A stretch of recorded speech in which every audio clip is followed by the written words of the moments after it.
Newscenter 7 tonight with Steve Rondinero, Sally Fitz, Mark Wollen-Broward, Andy Lescano Sports, Bob Soper Weather.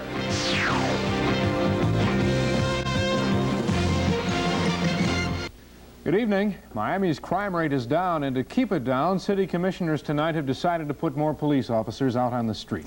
Newscenter 7's Rick Sanchez was at that meeting. He's back in the newsroom right now. Rick? Steve, Sally, the city commission meeting tonight was a lesson in two human characteristics. Experts in Broward are getting ready for an unusual expedition. Mark Wollen has the story from our news center in Fort Lauderdale. Mark. Sally, sometime in the next week, a team of wildlife.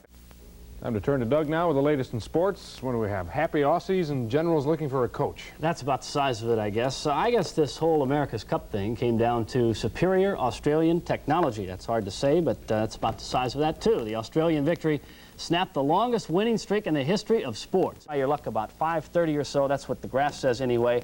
5:30 appears to be the biggest peak we've had all month, and I know that excites you. Well, if you're not out there, I'm sure they'll start, right, anyway? I think they'll be there with it. All right, thanks, Doug. All right. A little wind, a little rain are headed our way. Bob Soper will tell us all about it right after this. Well, for all of you who are going to be up at 5:30 in the morning to get in on that excellent fishing time, let's see what kind of weather you're going to have. Better take a sweater with you and maybe the rain gear, just in case. There's only some passing showers, though. Right now, it's 75 degrees in Miami. On Miami Beach, it's 78 degrees. West Kendall, 72. Fort Lauderdale, 77. Key West, 78 degrees. Winds are out of the north at 7. Barometer just above 30 inches. The relative humidity at 74%.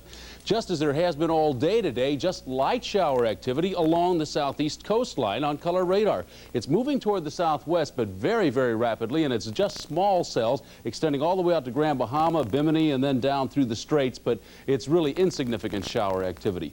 Around the state today, high temperatures range from a couple of spots with 70s, St. Augustine and Jacksonville, everybody else in the 80s. In the Southland, 85 degrees in Hollywood and 87 degrees West Kendall, 84 Miami Beach. Those are highs of the day.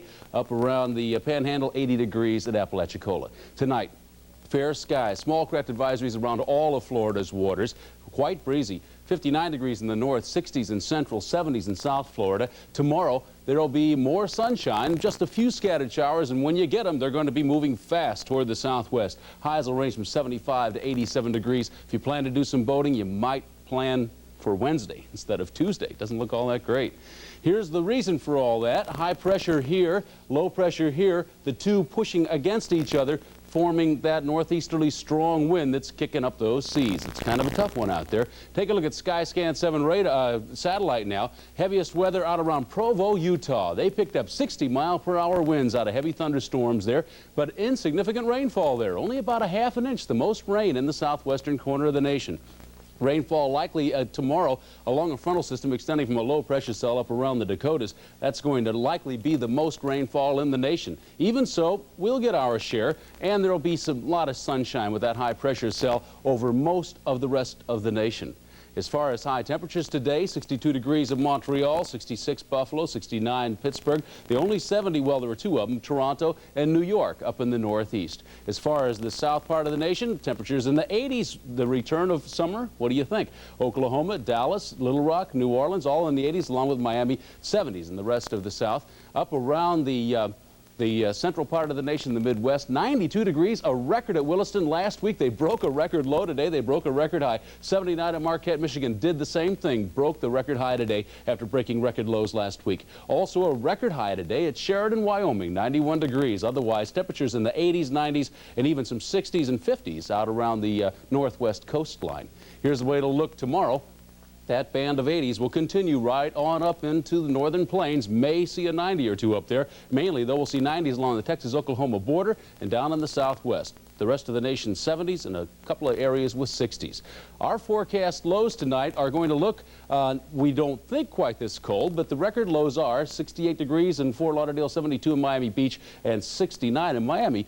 Take a look at what we're forecasting then for tonight. Partly cloudy with isolated showers. Overnight lows about 72 degrees. Now that's real close to the record, and a lot depends on how much northerly flow we get. For tomorrow, it'll be mostly sunny with just rapidly passing rain showers. Highs 86 degrees most places on the beaches. Small craft advisory continues in effect. Winds out of the northeast about 20 knots. Seas 6 to 10 feet. Bay water exposed area. Low tide at 5:57 in the morning. Next high tide at 12:24. Sunrise at 7:11. That's a nice number, isn't it? 7:11. Sunset, I'll go to Las Vegas with that. 7:12 will be sunset tomorrow night. Days are shrinking. Getting shorter and shorter. Well, naturally, we get by December 20th or 21st, be the shortest day of the year. I look forward to that. But not me. Thanks, Bob. When we come back, a crackdown on people who take more than groceries out of the grocery store.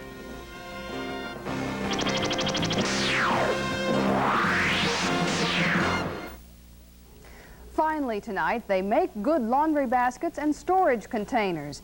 But come this Saturday, stealing a shopping cart or a milk carton case could land you in jail. Thefts of those items from Florida grocery stores is costing consumers an astounding $13 million a year. A new law aimed at preventing such rip-offs hits offenders with a fine or a stay in jail. And with that, we wrap up Newscenter 7 tonight. Our next news is tomorrow morning at 6:30 on Today in Florida. And now for all of us at Newscenter 7, thanks for watching. Good night. Good night.